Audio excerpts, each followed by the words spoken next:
Ryan's office revenge. Austin Phillips stood on that conference table like he was announcing the next iPhone launch. Except instead of unveiling some revolutionary product, he pointed straight at me and yelled, "You're done, Mac." Just like that. 20 years of keeping TechGuard systems running.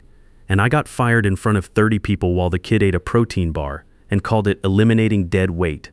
I'm Marcus Thompson, 58 years old, and I used to run infrastructure security for TechGuard systems, used to being the key phrase here. I didn't say a word, didn't argue, just pulled the master authentication token from my pocket. The same hardware key I'd carried for 2 decades. The one that opened server rooms, authenticated critical systems, and controlled that basement vault where we kept the backup generators. Held it up like a bartender sliding a drink to a problem customer and said, "Good luck with that." Austin smirked like he'd just conquered Silicon Valley. What he didn't know, what nobody in that room knew, was that this wasn't just a door key. It was an encrypted hardware authentication device tied to every critical system TechGuard operated.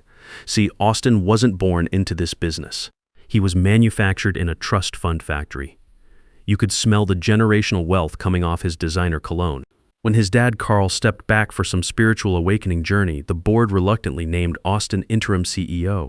The kid immediately started calling himself a digital transformation architect and referring to himself in third person like some kind of corporate prophet. Then came the purge, started that Monday morning by firing Jerry, our company historian who'd been documenting processes since the Clinton administration. Poor guy just nodded quietly and packed his cardigan. Next, Austin slashed the training budget and cut 2 remote workers over Zoom, muting them halfway through their goodbyes. But I was the prize, the power move. Austin needed a scapegoat with a name people recognized. Someone who represented the old way of doing business, needed to prove the legacy mindset was finished. So he took me out like a rusty filing cabinet, loudly, publicly, with maximum theater. I walked past the reception desk, past the shocked interns, past that motivational poster I'd always hated. Innovation drives excellence, and straight to my truck. Didn't drive home right away. Sat in that parking garage staring at that authentication token. It felt heavier than usual. Not the metal itself, but what it represented. Access authority, 20 years of accumulated responsibility that Austin just threw away like a used coffee cup. Then I opened my glove compartment and pulled out the blue binder I'd kept there for emergencies, infrastructure protocols, system documentation, federal compliance matrices. This wasn't some personal vendetta folder. This was institutional memory in 3-ring form. 20 years ago, when TechGuard was still operating out of a converted warehouse, Carl trusted me with access that didn't come with a fancy title, just massive responsibility. I was the designated systems custodian on paper and the guy who actually kept the lights on in practice. I stayed overnight during the ransomware attack in 2017, manually switching servers while the automated systems ran diagnostics. When the Pentagon inspector said our security setup violated 3 different protocols, I spent 2 weeks negotiating variance permits. When vendors threatened to pull contracts over late payments, I smoothed things over with personal relationships built over decades. I had signing authority on infrastructure leases, regulatory compliance documents, and security certifications that Austin didn't even know existed. More importantly, I had the vendor relationships and institutional knowledge to make those signatures mean something. Let him play CEO. Let him fire good people and throw tantrums about legacy thinking. He just eliminated the one person who knew where all the digital bodies were buried. My front door always stuck a little. Foundation shifted during that 2008 earthquake, and I never bothered fixing it. Kind of like that it pushed back when something wasn't right. I kicked it open, dropped my bag by the coffee maker, and sat at my kitchen table. I wasn't processing emotions yet, just running diagnostics. There's a specific kind of silence that happens when something you've built gets handed to someone who thinks compliance is just another software subscription. I went to the hall closet and reached behind the winter coats, pulled down a black binder that hadn't seen daylight since our last federal audit. Inside was everything Austin forgot to ask about during his streamlining. Vendor authorization codes, FISMA compliance protocols, DoD documentation requirements, multi-factor authentication hierarchies, and on page 1 in official government letterhead. Marcus Thompson, designated systems custodian for TechGuard Systems federal contractor certification. When you don't demand corner offices or executive parking spots, people forget what they've signed. But I remembered every late-night conference call with Pentagon auditors, every emergency system patch, every compliance deadline I'd met while everyone else was focused on quarterly earnings. My signature wasn't just on internal documents. It was registered with 4 federal agencies as the primary contact for security clearance verification. The Navy taught me that logistics and supply chains are only as strong as their weakest link. Turned out I wasn't just a link in TechGuard's chain. I was the master connection holding the whole thing together. You don't fire the master connection, you transition them properly. You document the handover. You spend weeks training their replacement. You say thank you and throw a retirement party. But Austin wanted headlines, not process. He wanted disruption theater, not operational continuity. So I started making calls. First call was to Sandra at DataCore Hosting.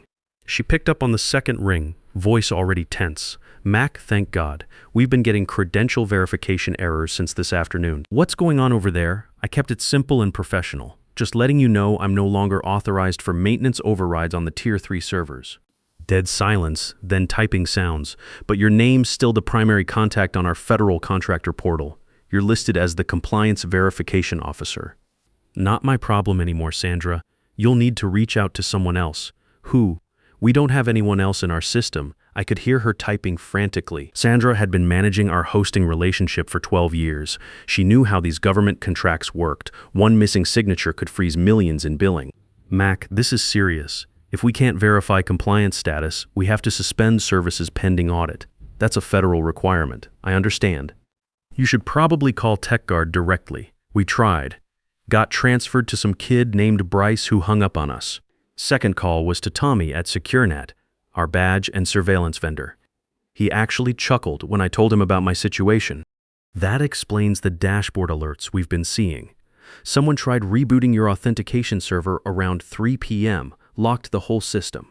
They what? Yeah, looks like they thought it was a Windows machine. Just hit restart when the badges started throwing errors. Now it's stuck in safe mode and won't accept administrative commands. Tommy had installed our security system back when we moved into the current building. Former Army Signal Corps, knew his way around both military and civilian protocols. We'd worked together through 3 major upgrades and countless small fixes. Here's the thing, Mac.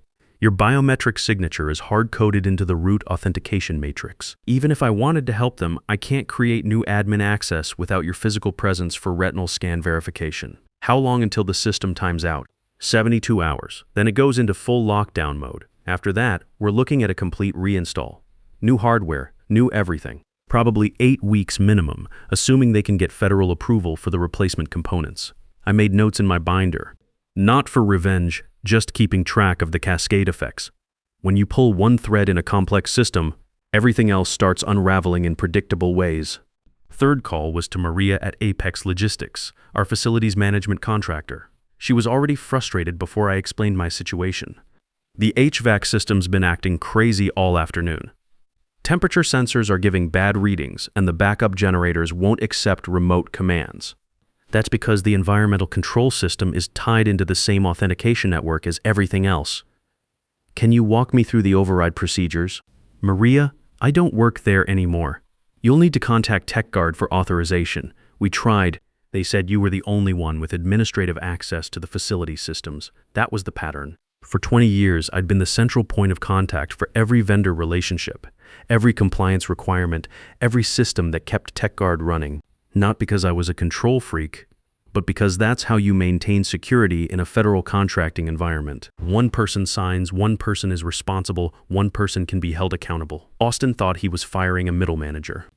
What he actually did was yank the master key out of a Swiss watch and hand the pieces to someone who'd never seen the inside of a timepiece. Tuesday morning, 7:30 a.m., exactly 24 hours after my termination, the first wave hit. I wasn't there to see it, but I heard about it from Diana, our executive assistant, who called me from her personal phone. Mac, it's chaos here. Nobody can get into the building. The badge readers are just beeping at everyone. Austin's outside in the parking lot screaming at his phone. The overnight security guard, Bob Martinez, had gone home at 6 a.m. Like always, the automatic lock system was supposed to re-enable badge access at 7 a.m.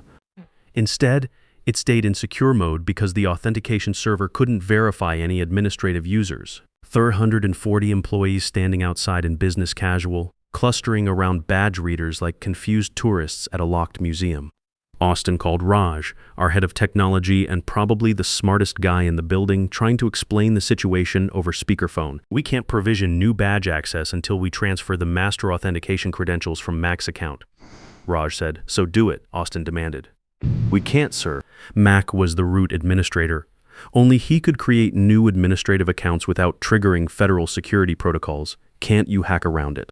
Sir, he designed it specifically to resist unauthorized access. It's compliant with NIST cybersecurity frameworks and Defense Department tamper-resistant standards.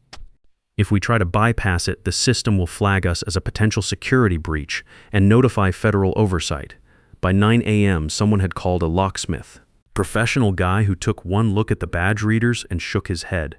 These aren't mechanical locks, son. This is a fully integrated electronic security system. I can't just drill these out without setting off alarms from here to Washington. Austin finally called the fire department, claiming it was an emergency evacuation issue. The fire chief, a former Marine named Rodriguez, took about 30 seconds to size up the situation. Son, this isn't a fire emergency. This is a management problem. Your people can get out of the building just fine. They just can't get back in. Maybe next time, don't fire your security administrator without reading the manual first. The building stayed locked until 2 p.m. when Sandra from DataCore drove over with an emergency access device she kept for situations exactly like this. Cost TechGuard $8,000 in emergency service fees just to unlock their own front door. By Wednesday, the real problems started showing up. Not the dramatic stuff like locked doors, but the quiet financial bleeding that kills companies slowly. Payroll hit a snag first, not because the money wasn't there, but because our automated systems couldn't verify routing authorization for direct deposits. Every electronic payment required dual authentication, one from the finance director and one from the designated federal compliance officer. That second signature was supposed to come from me. Janet from finance called me Wednesday morning, voice tight with stress. Mac, I know this is awkward, but we need your authorization token for the payroll run. The system won't process without dual verification. Janet, I don't work there anymore. You'll need to update the authorization matrix. That's what I told Austin. He said to just override it somehow. I had to laugh. You can't override federal banking regulations with management enthusiasm. Those protocols exist for a reason. What reason? Sarbanes-Oxley compliance. Every federal contractor has to maintain separation of financial authority. One person controls the money. Another person verifies the transactions. If both signatures come from the same authorization level, it triggers an audit flag. Janet went quiet. She'd been doing payroll for 8 years, but never had to understand the underlying compliance architecture. Why would she? That was my job. How long do we have? Payroll processors give you 72 hours to resolve authentication issues before they freeze the account. After that, you're looking at manual check processing for 340 people. Thursday morning brought the procurement crisis. Our primary component supplier, Continental Defense Solutions, suspended all shipments pending customer verification review. Their automated system had flagged TechGuard as a compliance risk. The issue was simple. Our purchase orders required verification from the designated custodial officer before shipment. For 12 years, that had been me. Now, my digital signature was orphaned in their system, still required for authorization, but no longer valid for new transactions. Continental's account manager, Steve Rodriguez, called to explain the situation. We'd worked together since 2012, building a relationship that had saved TechGuard roughly $300,000 in rush delivery fees over the years. Mac, I want to help, but our compliance department won't budge. Your company fired their verified signatory without updating our authorization database. From our perspective, you guys are operating without proper financial controls. That's because we are, Steve. Can't someone else just sign the forms? Not without going through the full vendor qualification process again. New background checks, new federal verification, new credit review. You're looking at 10 to 12 weeks minimum. What about emergency authorization? Emergency status requires approval from your federal oversight officer. Since TechGuard is flagged as non-compliant, they won't grant emergency status. Steve sighed. Mac off the record, this whole thing looks suspicious from the outside. Companies don't usually fire their compliance officers unless something's wrong. My legal department is wondering if you guys are under investigation. That hit me like a cold slap. The optics were terrible. From the vendor's perspective, TechGuard had suddenly terminated their primary financial oversight officer with no transition plan. In the federal contracting world, that kind of move screams fraud investigation or bankruptcy preparation. Friday brought the call I'd been expecting. Continental Defense's legal department. Mr. Thompson, this is Jennifer Walsh from Continental Legal. We're conducting a compliance alignment review regarding the TechGuard contract and would appreciate a few minutes of your time. Jennifer was thorough and professional, asked specific questions about my role, my termination circumstances, and current access status. I answered everything honestly. Mr. Thompson, according to our records, you were the verified custodial officer for all federal contractor certifications. Is that correct? Yes. And you were terminated without a formal transition of those responsibilities? That's correct. Are you aware of any compliance violations or irregularities that might have prompted your termination? No. I was fired for representing legacy thinking, according to the interim CEO. Long pause. I see. And in your professional opinion, does TechGuard currently have proper custodial oversight for federal contracting requirements? No, they don't. Another pause. Thank you for your candor, Mr. Thompson. We may have follow-up questions. Meanwhile, the crisis was spreading beyond vendor relationships. Sarah Rodriguez, one of the junior analysts I'd been training, called me Thursday evening from her personal phone. Mac, they're blaming everything on you. Austin's telling people you sabotaged the systems before you left. Sarah was smart, maybe the best analyst we'd hired in 5 years. I'd been working with her on advanced compliance protocols, hoping she'd eventually take over some of my responsibilities when I retired. What's the mood in the office? Scared. Nobody knows what's happening. Half the systems are throwing errors, payroll's delayed, and Austin keeps calling emergency meetings where he yells at everyone for not being innovative enough. How's Raj handling it? He's trying, but Austin won't listen to him. Raj told him, we need to bring you back to fix the authentication matrix, and Austin said he'd rather shut down the company than admit he made a mistake. That might not be his choice much longer. What do you mean? Continental's doing a compliance review. If they pull the contract, TechGuard loses 55% of their revenue. Sarah went quiet. Mac, I'm thinking about looking for another job. This place is falling apart. I don't blame you. But wait a few more weeks. Things might change. Monday morning, the hammer fell. Continental's procurement office sent a formal notice to TechGuard. Contract negotiations suspended pending compliance verification review. The $420 million logistics and cybersecurity contract representing roughly 55% of TechGuard's annual revenue was officially on hold. Austin called an emergency staff meeting. I wasn't there, but Diana filled me in later. He stood in the same conference room where he'd fired me and tried to explain why their biggest client had just walked away from the negotiating table. This is a temporary misunderstanding, he told the assembled staff. Continental is being overly cautious about some paperwork issues. We'll have this resolved within the week. Raj, the IT director, raised his hand. Austin, if this is just paperwork, why don't we fix it? We're working on it. Who's working on it? Mac was our compliance officer. We don't need Mac. We can handle this internally with who? You fired the only person who knew how the compliance systems worked. Austin's face went red. We'll figure it out. That afternoon, TechGuard's stock price dropped 18% on news of the Continental contract suspension. The financial press picked up the story. TechGuard Systems loses major defense contract amid compliance concerns.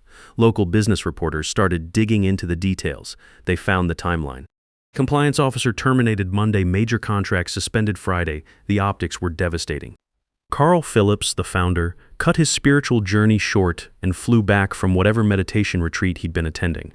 By Wednesday, he was back in the building having quiet conversations with board members and looking like a man who just discovered his house was on fire. Meanwhile, I was sitting in my kitchen reading the news coverage and feeling something I hadn't expected. Not satisfaction, just professional concern for the 340 people who were about to learn that leadership failures roll downhill fast. The final board meeting wasn't on any public calendar. No corporate communications, no press releases. This was the kind of meeting that happens behind closed doors with phones left outside and voices kept deliberately low. I knew about it because Linda, the general counsel, called me Thursday evening. Mac, I need to ask you some questions for the board. Can you come in Friday morning, 9 a.m.? Am I being subpoenaed? No. Nothing like that. We just need your professional assessment of the current situation. I showed up wearing my best suit.